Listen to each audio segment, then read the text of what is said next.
Plymouth, Massachusetts is in a festive mood as Thanksgiving is just around the corner. We see the local sheriff, Eric Newlin, visiting his friend Mitch Collins' house to celebrate the occasion. Inside, he meets with Mitch's wife, Amanda, and the two greet each other rather affectionately. The group then gathers for dinner, and everyone appears to be in a happy mood. But just before the feast can begin, Mitch reveals that his boss has summoned him to work right now. Turns out he is the manager at Right Mart, the largest and the most popular supermarket in town. Tonight, the Black Friday sale begins, and a huge number of people are expected to show up and probably trample and punch each other trying to get a Nintendo Switch. Following this, we are taken to the house of Thomas Wright, the owner of the Right Mart stores. A massive feast is underway, and a lot of people are in attendance, but the environment doesn't seem joyous at all. This is because Thomas's teenage daughter Jessica doesn't like her stepmom Kathleen. Jessica's boyfriend and popular baseball player Bobby is also present in the room, but he doesn't have much of an opinion on the matter because he's a high school athlete and thus dumb as a brick. After the awkward dinner ends, the teenagers are picked up by their friends Evan, Gabby, Scuba, and Yulia. They have planned to watch a horror movie, and they seem pretty excited about it. Along the way, they trash talk about their rival school, Hanover, and Evan is the one making the most insults. He is revealed to be in a relationship with Gabby, while Scuba and Yulia have just started dating. Scuba enjoys plugging his nose and going down. In the next scene, the group is stuck in traffic as the streets are filled with people lining up for the Black Friday sales. This tempts the driver Evan, and he too decides to make a quick stop at the store. He reasons that his phone has been damaged, so he wants to get a new one. The teenagers then get easy access through the back door.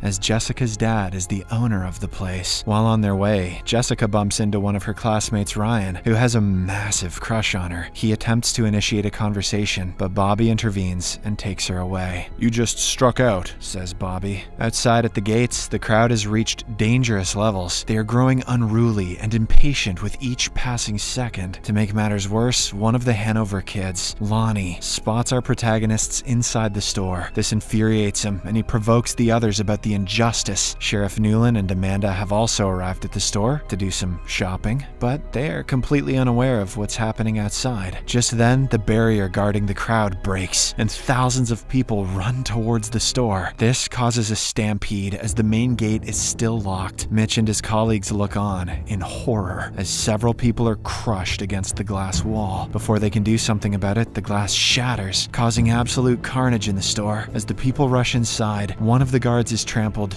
to death, while a customer has his neck slashed. The hell? What is this? People are now fighting against each other for the discounted goods, and many of them even resort to violence. Seeing this, the teenagers are terrified, and they quickly rush to a safe location. But Evan sees this as the perfect opportunity to be famous. So he climbs on a table and starts recording the whole thing on his phone. "World star, yeah!" As the carnage continues, Bobby attempts to help an injured man, but his hand is crushed in the process. We are then shown Amanda, who is crawling through the floors, desperately seeking an exit route. Unfortunately, before she can get to safety, her head is slammed by someone's shopping cart. This causes her to die instantly. The situation is finally brought under control when the sheriff fires a shot in the air. The scene then cuts to 1 year after the incident. It is Thanksgiving's Eve, and Right Mart is once again gearing up for its Black Friday sales. Despite what happened the last time, don't these people know about Amazon? People are vehemently protesting this, and Mitch is the one leading them. A news report states that the court ruled the entire thing an accident so that the Wright family didn't have to face any trouble. Bobby suffered a career-ending injury, and he has distanced himself from everyone since then. He may only have 2 balls, but he feels like he's been walked. The only one who benefited from the incident is Evan, as his video has gained millions of views online. The next morning, Sheriff Newlin and his deputy are chatting at a local diner when the waitress Lizzie hands them a mask. It is of John Carver, the first mayor of New Plymouth Colony. The sheriff mentions that he is very popular in this town, so all the residents will be wearing his mask this Thanksgiving. As the festival nears, a local fair is organized in the nearby market. Evan, who is a bit competitive by nature, is participating in an axe-throwing competition. Meanwhile, the girls are talking about a mysterious Instagram user who uploads videos of the stampede and keeps tagging them while everyone is engrossed in the activity. authorities. Someone enters the John Carver house and vandalizes it. Turns out Rightmart was supposed to film an ad campaign there, but now the place is completely messed up. After a while, Sheriff Newlin arrives at the scene and promises to find the culprit. In the next scene, we see the teenagers having lunch at a diner. While they chat, Jessica suddenly spots Bobby, which means that he has returned to the town.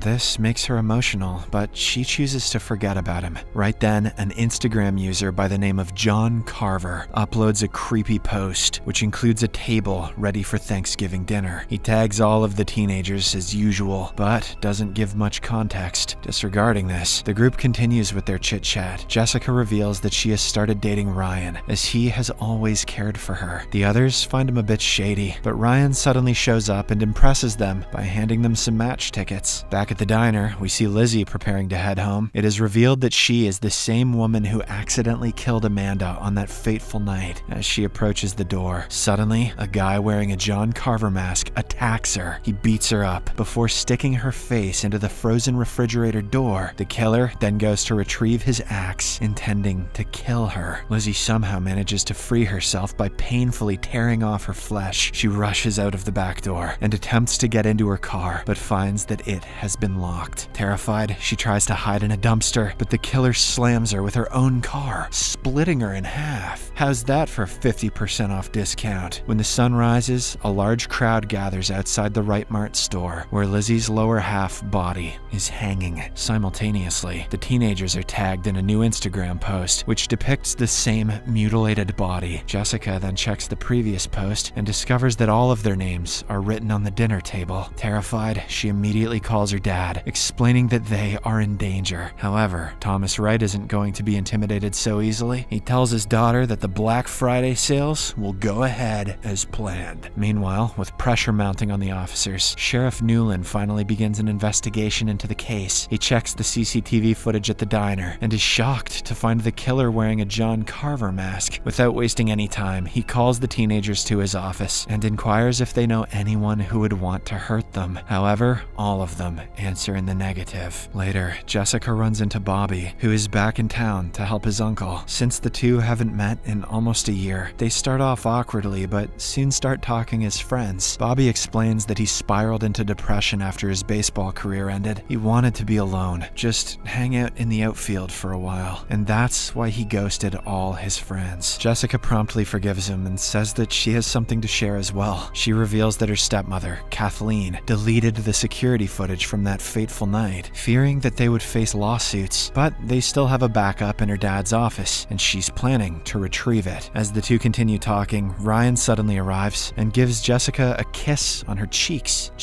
This obviously makes Bobby a bit jealous, and he wants to call foul, but he manages to control his emotions. The scene then cuts to Manny, one of the security guards from the Stampede night. It is revealed that he fled the scene instead of opening the gates. Even this time, he is planning to run away to another country as he fears his life is in danger. Unfortunately, just when he is about to depart, the killer, donning the John Carver mask, shows up. Manny senses his presence and grabs a bat to defend himself, but it is useless. The killer impales him from behind and brutally decapitates him. At night, he places the head on the dinner table along with Lizzie's upper half body and posts it on his Instagram account. Why hasn't 4chan figured out where this guy lives yet? When Jessica finds herself tagged in the post the next morning, she is terrified. Realizing that the killer is closing in on her, she hastily gets the security footage from her dad's computer and hands it over to the sheriff. On the other hand, we see Lonnie, the same Hanover kid who instigated the stampede. He seems to have moved on from the incident and is currently working as a gym instructor. A while later, he and his girlfriend go to a secluded room to fool around. She gets on a trampoline and starts to strip, while Lonnie watches her intently. If she starts bouncing, I'm gonna explode. Just then, the killer approaches him from behind and snaps his neck. The girl is unaware of this, and she keeps on jumping, but the killer finishes her off as well by stabbing her multiple times from beneath the trampoline. In the next scene, we learn that the football game between the two rival schools has been cancelled due to the mysterious deaths. Sheriff Newlin tells the teenagers to go home as soon as possible. Evan and Gabby then head to their classes to retrieve their stuff, while Jessica waits for them outside. This is when the killer shows up once again. He finds the two kids alone and knocks them out. He then uses Gabby's phone to lure Jessica inside, but before he can kill her, she manages to run away. Upon reaching outside, she pleads with Sheriff Newland to save her friends. However, even after an extensive search, neither the killer nor the teenagers are found. Realizing that the cops are useless, Scuba decides to get a gun for himself. He goes to a local drug dealer's house along with Jessica and rents a pistol. On the other hand, Yulia and her dad have decided to leave town as they fear the killer is coming for them. They are currently packing their stuff while a guard is stationed outside. As expected, the killer shows up and incapacitates the security guard. He then shoots Yulia's father dead before going after her. Unaware of what's happening downstairs, Yulia is on a video call with her boyfriend Scuba. The latter is currently on his way to drop Jessica off at home. Just then, the killer shows up and stabs Yulia's ears with sharp pins as she screams in agony. He grabs her phone and waves at Scuba. The boyfriend and Jessica quickly arrive to save her, but the killer has her at knife point. In front of their eyes, he throws Yulia on a buzzsaw, shredding her to pieces. He then manages to get away through the window. In the aftermath of these events, the cops decide to implement a daring strategy. They intend to draw out the perpetrator during the Thanksgiving parade by employing Jessica and her family as bait. Kathleen is hesitant about this, but Thomas and Jessica convince her to participate, saying this is the only way to catch the killer. Unfortunately, at the parade, the killer once again manages to outsmart them. Instead of wearing his classic John Carver mask, he shows up